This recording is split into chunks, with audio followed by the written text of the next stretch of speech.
Hi friends, எல்லாருக்கும் வணக்கம் and welcome to our channel. இன்னைக்கு நம்ம சேனலில் 3D printer assemble பண்ணுறது and then நான் ஸ்டார்டிங் என்னென்ன மாடல்ஸ்லாம் மேக் பண்ணியிருந்தேன்னு சொல்லிட்டு இதில் காட்டி மிஷின் ஃபிட் பண்ணுறதுக்கு வரேன்னு சொல்லியிருந்தாங்க. பட் எனக்குமே இந்த மிஷின் லேட்டாக கிடச்சதுனால ஓகே நானே ஃபிட் பண்ணிக்கலான்னு சொல்லிட்டு ஒரு சில வீடியோஸ் பார்த்துருந்தேன். கைடன்ஸும் நான் கேட்டு தான் நானே ஃபிக்ஸ் பண்ணியிருந்தேன். எனக்கு இதை ஃபிக்ஸ் பண்ணுறதுக்கு ஒரு 2 hours ஆச்சு. யாராவது பிகினராக இருந்தீங்கன்னா இந்த வீடியோ கண்டிப்பாக யூஸ்ஃபுல்லாக இருக்கும். இதுக்கான ஐடியா எதுவுமே இல்லாமல் தான் நான் வந்துட்டு ஃபிட் பண்ண போகிறேன். ஆக்சுவலி வந்துட்டு நிறைய வீடியோஸ் நம்ம பார்த்துருக்கலாம், பட் இருந்தாலும் ப்ராக்டிக்கலாக பண்ணால் தான் நமக்கு ஒரு அளவுக்கு தெரியும். ஓகே, இதை அன்பாக்ஸ் பண்ணிடலாம். ஃபஸ்ட்டு இதை முடிச்சிடுறேன். நான் அதை பற்றி பேசிகிட்டே இருந்தேன்னா கஷ்டம். 3D மினியேச்சர் ஃப்ரேமு தேவையான குட்டி குட்டி ப்ராப்ஸும் நம்ம இதில் பண்ணிக்கலான்னு ஒரு ஐடியா. அப்புறம் ரெசினார்ட்க்கு தேவையான ப்ராப்ஸ் அதையுமே மேக் பண்ணலாம். இதை வச்சு நிறையா க்ரியேட் பண்ணி நான் பார்த்துருக்கேன். நம்ம எப்படி பண்ணுறோன்னு சொல்லிட்டு நீங்கள் வீடியோவில் பாருங்கள். ஓகே, இது இங்கே இருக்கட்டும். இன்ஸ்ட்ரக்ஷன் புக் வேறு கொடுத்துருக்காங்க. இதை தான் பார்க்கணும். ஃபஸ்ட்டு எல்லா மெட்டீரியல்ஸும் உள்ளே இருக்க பார்ட்டாக இருக்குமா, அதெல்லாம் எடுத்து இங்கே அசம்பிள் பண்ணிட்டு அதுக்கப்புறம் எப்படி ஃபிட் பண்ணுறதுன்னு பார்க்கலாம். ஸோ அந்த ஏஎம்எஸ் வந்துட்டு நம்ம ஃபிலமெண்ட் போடுவோம் பார்த்திங்களா, அதுக்கான ஸ்டாண்டு நினைக்கிறேன். ஓகே, எனக்கு இந்த மிஷின் ஃபிட் பண்ணுறதுக்கு ஒரு 5 minutes முன்னாடி வரைக்கும் ரொம்பவே பிளாங்காக இருந்தது. இதை பற்றி ப்ராப்பராக நான் வீடியோ கூட பார்க்கல. பட் அந்த டைமில் தான் ஒரு 10 minutes டைம் எடுத்து நிறைய வீடியோஸ் வந்து யூடியூப்பில் அப்லோட் பண்ணியிருந்தாங்க. அது பார்த்துருந்தேன். பட் ஆல்ரெடி எக்ஸ்பீரியன்ஸாக இருப்பாங்கள்ல, அவங்கக்கிட்டே நான் கைடன்ஸ் கேட்டு தான் பண்ணியிருந்தேன். ஸோ தட் எனக்கு கொஞ்சம் ஈஸியாகவே முடிஞ்சது. பட் இருந்தாலும் 2 hours ஆச்சு இந்த மிஷின் நான் ஃபிட் பண்ணுறதுக்கு. ஃபஸ்ட்டு வந்துட்டு எல்லா பார்ட்ஸையுமே நம்ம தனித்தனியாக எடுத்து வச்சிடலாம். அதுக்கப்புறம் அந்த மேனுவல் பார்த்துட்டு கொஞ்சம் ஃபிக்ஸ் பண்ணிக்கலாம்னு சொல்லிட்டு ஒன்று ஒன்றா தனித்தனியாக எடுத்துகிட்ருக்கேன். பட் பேக்கிங் வைஸ் எல்லாமே ரொம்பவே சேஃபாக பேக் பண்ணியிருந்தாங்க. நான் வீடியோவில் பார்த்ததில் பார்த்திங்கன்னா அந்த கலர் பேனல் இருக்கும் பார்த்திங்களா, கலர்ஸ் வந்துட்டு ஃபிலமெண்ட்டோட கலர்ஸ் அதுக்கான இதெல்லாம் கொடுத்துருந்தாங்க. பட் இதில் வந்து அந்த மாதிரி எதுவும் இல்லை. அதுக்கப்புறம் வந்துட்டு இந்த மிஷின் ஃபிட் பண்ணுறதுக்கு எல்லா டூல்ஸுமே இதிலே இருந்தது. அந்த எப்படி சொல்கிறது, ஸ்க்ரூ எல்லாமே எவ்வளோ ஸ்க்ரூ இருக்கும், எங்கெங்கே ஃபிட் பண்ணணும், அதுக்கான மார்க்கிங் லைன்ஸ் போட்டு எல்லாமே ஈஸியாக ப்ராப்பராக பண்ணுறதுக்கு அந்த மேனுவல் எல்லாம் ரொம்ப ஈஸியாக இருந்தது. ஸோ எனக்கு வந்துட்டு அதில் எல்லாமே ஈஸியாக கொடுத்துருக்காங்க. பார்க்குறதுக்கு எல்லாம் ஓகேவாக இருக்குது. பட் நம்ம பண்ணுறதுல வந்துட்டு எதாவது தப்பாக கனெக்ஷன் கொடுத்துட்டேன்னா ஏதோ ப்ராப்ளம் ஆயிடுச்சுன்னா என்ன பண்ணுறது? ஏன்னா கைடன்ஸ் கேராக பக்கத்தில் இருந்து அவங்களே ஃபிட் பண்ணி கொடுத்தா ஓகேவாக இருந்திருக்கும். நம்மளாம் பண்ணுறது தப்பாகிடுச்சுன்னா எதுவும் மாற்றிக்க முடியுமா என்னன்னு எனக்கு தெரியலை. ஸோ தட் அதனால் ஒவ்வொரு விஷயமும் கொஞ்சம் வந்துட்டு பார்த்து பண்ணுற மாதிரி இருந்தது. இதில் ஒவ்வொரு பார்ட்டியும் எடுக்கும்போது எனக்கு ரொம்ப ஹாப்பியாக இருந்தது. சொல்ல போனால் எனக்கு அந்த டைமில் அந்த பார்ட்டோட நேம் கூட என்னன்னு தெரில. ஏஎம்எஸ்க்கும் அதுக்கானதுக்கெல்லாம் தெரிஞ்சது. ஆனால் ஒரு சிலதை எடுக்கும்போது அந்த ஒரு நாலேஜ் கூட கெயின் பண்ணாமல் தான் இந்த மிஷினை ஃபிட் பண்ணியிருந்தேன். ஸோ தட் நீங்கள் பிகினராக இருந்தீங்கன்னா கண்டிப்பாக வந்துட்டு இதில் ரொம்பவே லேர்ன் பண்ணிக்கலாம். ரொம்ப கஷ்டம்னு சொல்ல முடியாது. பட் உங்களோட இன்ட்ரெஸ்ட் பொறுத்து தான் இதில் வந்துட்டு நீங்கள் வந்துட்டு பண்ணுறது எல்லாமே வரும். ஸோ இன்ட்ரெஸ்ட்டோட எது பண்ணாலுமே கொஞ்சம் ஈஸியாக தான் இருக்கும். ஸோ இங்கே வந்துட்டு கீழே வந்துட்டு ஸ்க்ரூ மாட்டுற மாதிரி கொடுத்துருந்தாங்க. Small size and big size இருந்தது. அதில் வந்து க்ரீன் கலர் ரவுண்ட் மார்க் பண்ணி லைன்ஸ்லாம் போட்டிருந்தாங்க எத்தனை ஸ்க்ரூ மாட்டணும்னு சொல்லிட்டு. அது போக இந்த இடத்துல வர ஸ்க்ரூவுக்கு என்ன பேக்கெட் போட்டு நேமெல்லாம் போட்டிருந்தாங்க. ஸோ தட் ரொம்ப கொஞ்சம் ஈஸியாக இருந்தது. அண்ட் தென் பேக் சைட் தான் நான் கொஞ்சம் பயந்தேங்க. ஒரு 3 wire போச்சு, அந்த க்ரீனு எல்லோ ஒயிட்டுன்னு சொல்லிட்டு. ஸோ தட் அதை நான் கரெக்டாக ஃபிக்ஸ் பண்ணியிருக்கேனா என்னன்னு சொல்லிட்டு மேனுவல் பார்த்து பண்ணிகிட்டு இருந்தேன். அண்ட் தென் இங்கே ஒரு சி கேபிள் மாதிரி இருந்தது, அதையும் மட்டும் ஃபிக்ஸ் பண்ணுற மாதிரி இருந்தது. அதுக்கப்புறம் இன்னொரு ஒயர் கொஞ்சம் லென்த்தாக போச்சு. ஸோ அதையுமே அந்த ஒரு ஓப்பன் பண்ணி அதுக்குள்ளே வயரை விட்டுட்டு உள்ளே மாட்டுற மாதிரி. இந்த மிஷினுக்கு மெயின் இந்த பார்ட் தான். ஸோ அதனால் இதை வந்து கொஞ்சம் கவனமாக பார்த்து பண்ணியிருந்தேன். வீடியோ நான் ஃபுல்லாக கவர் பண்ணல, ஏன்னா இதை கொஞ்சம் அனலைஸ் பண்ணி பண்ணுறதுக்கு எனக்கு வீடியோஸும் தேவைப்பட்டதுனால ஃபோனை ஆஃப் பண்ணி பண்ணிகிட்டு இருந்தேன். ஃபைனலாக வந்து பார்த்திங்கன்னா இது வந்து ஒர்க்காக ஸ்டார்ட் ஆச்சு. ஸ்டார்ட் நோன்னு கொடுத்தேன். அண்ட் தென் இதில் வந்துட்டு என்னடா திடீர்னு ஒன்றுமே போடாமல் ஓடுதுன்னு சொல்லிட்டு கொஞ்சம் ஷாக் ஆனேன். அது வந்து அதுக்கான வேலையை கொஞ்சம் வந்து மெதுவாக பார்த்துட்டு இருக்குது. ஸோ கொஞ்சம் நேரம் நான் ஃப்ரீயாக விட்டேன், ஒரு 15 minutes டைம் எடுத்துக்கிட்டு. அதுக்கப்புறம் ஓகே இந்த டைமில் நம்ம ஏஎம்எஸ் அந்த இதை செட் பண்ணிடுவோம், அந்த ஸ்டாண்டை வந்துட்டு ஃபிட் பண்ணிடலான்னு சொல்லிட்டு பார்த்துட்டு இருந்தேன். இங்கே வந்துட்டு 4 ஸ்க்ரூ மாட்டுற மாதிரி இருந்தது. இங்கே 2, அதே மாதிரி அந்த சைடு 2. ஸோ தட் அது பண்ணிகிட்டு இருந்தேன். அப்புறம் சைடில் வந்துட்டு 2 ரவுண்ட் மாதிரி கொடுத்துருந்தாங்கல்ல, அதில் வந்து கலர்ஸ் கொடுத்துருந்தாங்க. ஸோ தட் உள்ளே வந்துட்டு ஒரு லாக் சிஸ்டம், அந்த க்ரீன் கலருக்கு க்ரீனும் அந்த எல்லோ கலருக்கு எல்லோக்கு 2 சைடும் இருந்தது. ஸோ தட் அது ஒரு லாக் சிஸ்டம் மாதிரி இருந்தது. அதனால் அந்த இதை வந்துட்டு லாக் பண்ணி அந்த இதை ஃபிட் பண்ணிகிட்டு இருந்தேன். எல்லாம் ஃபிட் பண்ணிவிட்டு பக்காவாக மிஷினை செட் பண்ணிட்டு நான் தூங்க போயிட்டேன். ஏன்னா மணி ஒரு 1 மணிக்கு மேலே ஆச்சு. இந்த மிஷின் வர்றதுக்கு முன்னாடியே நான் அந்த டைமில் தான் தூங்குவேன். பட் இருந்தாலும் இந்த மிஷின் வந்ததுக்கப்புறம் எனக்கு தூக்கமே போச்சுன்னே சொல்லலாம்.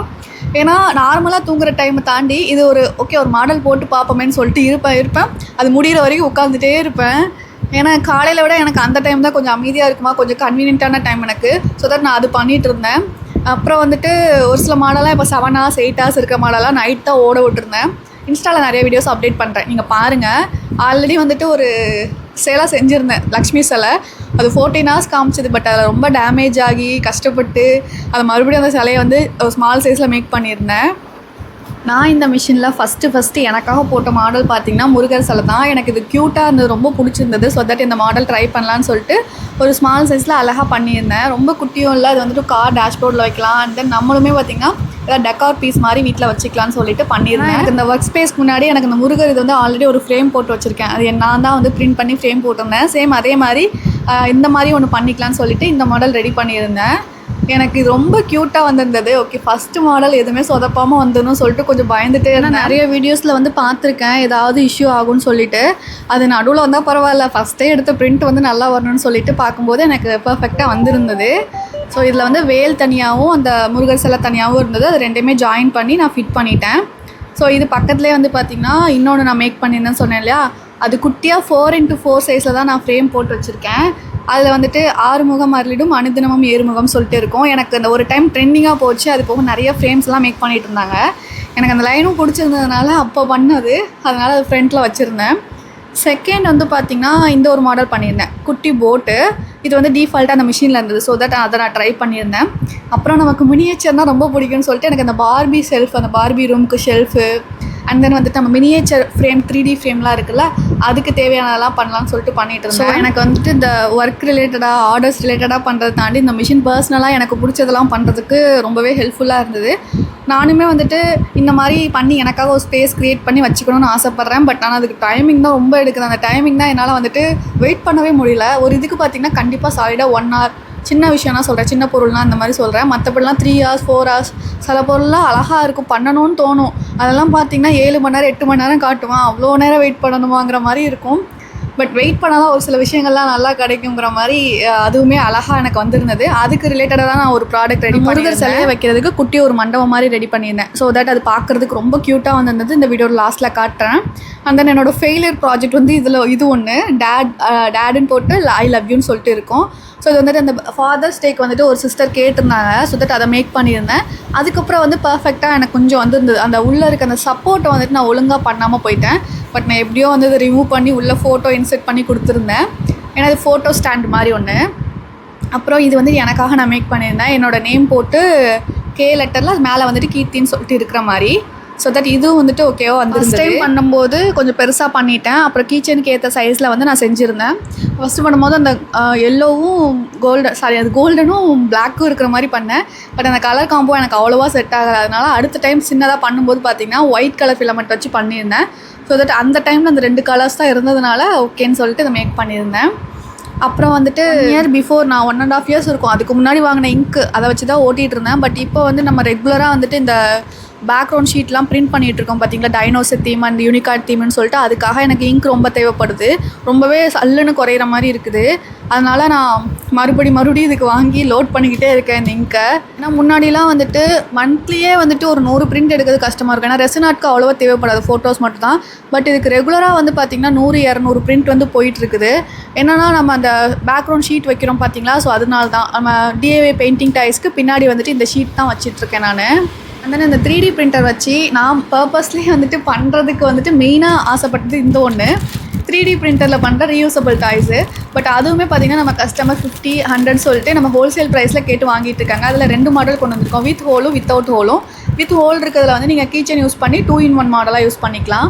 MDFல வந்துட்டு பேக்ரவுண்ட் அந்த ஃப்ரிட்ஜ் மேக்னெட் ஒட்டி ஃப்ரிட்ஜ் மேக்னெட்டாக யூஸ் பண்ணிக்கலாம். அப்புறம் வந்துட்டு நான் கொஞ்ச நாளுக்கு அப்புறம் ஒரு 4 daysக்கு அப்புறம் பிங்க் கலர் வாங்கியிருந்தேன். ஸோ ஒன்றா கொஞ்சமாக வாங்கிக்கலாம்னு சொல்லிட்டு பிங்க் கலர் ட்ரை பண்ணேன். இந்த பிங்க் வந்து மெயினாக எதுக்கு அர்ஜென்ட்டாக வாங்கியிருந்தது வந்துட்டு, ஏன்னா ஊருக்கு போகிறேன், அடுத்து கோயம்புத்தூர் போகிறேன்னா, ஸோ தட் பாப்பாவுக்கு ஏதாவது பண்ணி கொடுக்கலான்னு சொல்லிட்டு தான் வாங்கியிருந்தேன். அண்ணா பொண்ணுக்கு வந்து பார்த்திங்கன்னா அவன் நேம் போட்டு ஒரு கீ செயின் பண்ணியிருந்தேன். ஃபஸ்ட்டு வந்துட்டு அவளுக்கு எனக்கு பிக்கி பேக் மாதிரி பண்ணி கொடுக்கலாம், அவன் நேம் போட்டு கஸ்டமைஸ் பண்ணி நினச்சேன். அது எனக்கு கொஞ்சம் டைம் எடுக்கிற மாதிரி இருந்தது. அர்ஜென்ட்டாக பண்ணதுனால அதை பண்ணேன். பட் எனக்கு அந்த பேஸ் வந்து சரியாக இல்லாமல் போயிடுச்சா, அதனால் அப்படியே நான் விட்டுட்ட, டைமும் இல்லாதனால. அண்ட் தென் வந்துட்டு கோயம்புத்தூர் போகிறப்போ எனக்கு அந்த எக்ஸ்போ வேறு கண்டக்ட் பண்ணியிருந்தாங்க. பொன்னேஞ்சலோட எக்ஸ்போ இருக்குது பார்த்திங்களா, அந்த அவங்களோட பொட்டிக்கோட எக்ஸ்போ வந்துட்டு ஒன்று ரன் ஆகிட்டு இருந்தது. ஒரு 2 days இருந்தது கல்பனா கல்யாண மண்டபத்தில். சரி ஓகே, விசிட் பண்ணி பார்க்கலாம், ஏதாவது நம்ம அங்கங்கே போகும்போது நமக்கும் நிறையா வந்துட்டு லேர்ன் பண்ணிக்கலாம், அண்ட் தென் ஏதாவது ஐடியாஸ் கெயின் பண்ணிக்கலாம்னு சொல்லிட்டு இந்த மாதிரி ஒரு பர்பஸ்லி நான் போவேன் அப்பப்போ.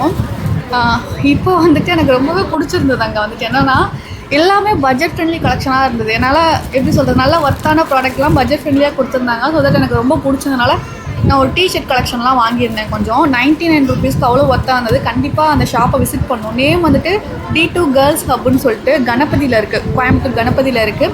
எனக்கு இவ்வளோ தான் டீட்டெயில்ஸ் தெரியும். நெக்ஸ்ட்டு போனால் கண்டிப்பாக நான் உங்களுக்கு அந்த ஷாப்லேருந்து வீடியோ அப்டேட் பண்ணுறேன். நிறையா ஸ்டால் போட்டிருந்தாங்க. ஃபுல்லாக நான் எதுவும் கவர் பண்ணல, ஏன்னா வந்துட்டு ஆல்ரெடி நிறைய போட்டுட்டுங்க ஸ்டால் ரிலேட்டடாக வீடியோஸாக தான் இருக்குது இந்த சேனலில். ஸோ அதனால் ஓரளவு கவர் பண்ணியிருந்தேன். கோயம்புத்தூர் போயிட்டு வந்ததுக்கப்புறம் நம்ம வந்துட்டு இந்த மாதிரி ஆர்டர்ஸ் எடுத்திருந்தேன். இது வந்து நம்ம ரீயூசபிள் அந்த கீ சேஞ்ச் பண்ணுறது, அப்புறம் நார்மலாக வந்துட்டு ரீயூசபிள் பண்ணுறது. இதில் வந்து ஸ்டாண்டு டைப்புமே நான் ரெடி பண்ணியிருந்தேன். கீழே ஒரு சின்னதாக ஸ்டாண்ட் கொடுத்து அதை ஸ்டாண்டியாகவும் யூஸ் பண்ணுற மாதிரி. ஸோ தட் இதில் வந்துட்டு அந்த அனிமல்ஸ் தீமு அண்ட் வந்துட்டு ஸ்பேஸ் தீமு இதெல்லாமே லான்ச் பண்ணியிருந்தோம். அப்புறம் லோக்கல்லே வந்துட்டு ஒரு முருகர் ஆர்டர் இருந்தது. இந்த ஆர்டர் வந்துட்டு ஆல்ரெடி நான் 1 வீக் முன்னாடியே எடுத்துகிட்டு போயிருந்தேன். பட் அந்த வேல் சரியாக வராதனால கொஞ்சம் டிலே பண்ணி தான் கொடுத்துருந்தேன். ஃபஸ்ட்டு நம்ம முருகர் பண்ணியிருந்தோம்ல நமக்காக, அதே மாதிரி வந்து கஸ்டமர் ஒன்று கேட்டிருந்தாங்க. அண்ட் தென் நான் வந்துட்டு அது சரியாக வராதனால இதுவுமே நம்ம ஆர்டர் சென்ட் பண்ணியிருந்தேன். ஸோ தட் ரெண்டுமே வந்துட்டு அவங்களுக்கு டிஸ்பேச் பண்ணியிருந்தேன். அப்புறம் வந்துட்டு நான் அந்த மினியேச்சர் திங்ஸ்லாம் வச்சு எனக்காக ஒரு ஹாப்பி பிளேஸ் வந்து ரெடி பண்ணலான்னு ஒரு ஐடியாவில் இருக்கேன். பட் எந்த அளவுக்கு அது ஃபினிஷிங் வரும்னு தெரில. ஆனால் நம்ம இருக்கிற ஸ்பேஸ் வச்சு தானே எல்லாமே பண்ணுற மாதிரி இருக்கும். ஸோ தட் இந்த ஸ்பேஸை நான் சூஸ் பண்ணேன். இருக்கிற டைமில் வந்துட்டு பிஸியான டைமில் அதை பார்க்கும்போது நான் ஹாப்பியாகிடுவேன். நார்மலாகவே அந்த மினியேச்சர் திங்ஸ்லாம் பார்க்கும்போது அவ்வளோ ஹாப்பியாக இருக்கும். ஸோ தட் அதனால் ரெடி பண்ணலான்னு இருக்கேன். ஆல்ரெடி 1 by 1 கொஞ்சம் கொஞ்சம் பண்ணிகிட்ருக்கேன். அப்படி ஃபிக்ஸ் பண்ணேன்னா கண்டிப்பாக நான் அதுக்கு தனியாக ஒரு வீடியோ அப்டேட் பண்ணுறேன். அப்புறம் இந்த ஸ்க்ராப்பர் எனக்கு மெயின். இந்த ஸ்டார்டிங்கே நான் பண்ணணும்னு நினச்சேன். பெட்லேருந்து நம்ம திங்ஸ் எல்லாம் வந்துட்டு ரிமூவ் பண்ணுறதுக்கு ரொம்ப கஷ்டப்பட வேண்டியதாக இருக்குது சம்டைம்ஸ் சொல்கிறேன். ஸோ கையை வச்சு எடுத்தால் நல்லது இல்லைல்ல, அதனால் வந்துட்டு நல்லா இருக்காதுன்னு சொல்லிட்டு நான் இந்த மாதிரி ஸ்க்ராப்பர் ஒன்று ரெடி பண்ணியிருந்தேன். அதுக்கப்புறம் இந்த கேப்பப் கேரக்டர்ஸ் ஒன்று பண்ணியிருந்தேன். இதோட சப்போர்ட் நான் எப்படி கொடுத்தேன்னு தெரில, நிறைய ஃபெயிலியர் ஆகி அப்புறம் தான் அகைன் எனக்கு கரெக்டாக எனக்கு இன்ஸ்டாவில் மோஸ்ட்லி டிஎம் வந்து பார்த்திங்கன்னா இந்த ப்ராடக்ட்டும் கேட்குறீங்க, அண்ட் தென் வந்துட்டு இதை எப்படி கற்றுக்கிறது அதுக்கான கிளாஸ் இப்போவே கேட்குறீங்க. எனக்கு இதை சொல்லித்தர அளவுக்கு எனக்கு அந்த அளவுக்கு நாலேஜும் கிடையாது. இப்போதைக்கு நானுமே பிகினர் தான். அப்படியே வந்து தெரிஞ்சாலும் எனக்கு வந்துட்டு எல்லாத்தையும் சால்வ் பண்ணுற அளவுக்கு நான் கற்றுப்பேனா, ஆனால் அவ்வளோ சீக்கிரத்தில் கற்றுக்க முடியாது. அதில் நிறையா இருக்குது. ஒரு 2 years அந்த மாதிரி 1 year எக்ஸ்பீரியன்ஸ் ஆகணும். இப்போ தான் நான் ஓரளவுக்கு இந்த 1 week வந்துட்டு அதில் நான் எப்படி சொல்கிறது ஃபோக்கஸே பண்ண முடியல. இப்போ தான் கொஞ்சம் கொஞ்சமாக கற்றுட்ருக்கேன். ஏன்னா நம்மக்கிட்ட ஆர்டர் பண்ணுற கஸ்டமருக்கு நம்ம அதை சேஃபாக ஒழுங்காக வந்துட்டு அந்த பிரிண்டிங் எல்லாம் பண்ணணும்னு சொல்லிட்டு அதெல்லாம் பண்ணிகிட்ருக்கேன். நிறைய பேர் இமேஜ் அனுப்பி நிறைய கேட்குறீங்க. அதுவுமே ஓரளவு இப்போ தான் 1 by 1 நான் கற்றுட்ருக்கேன்.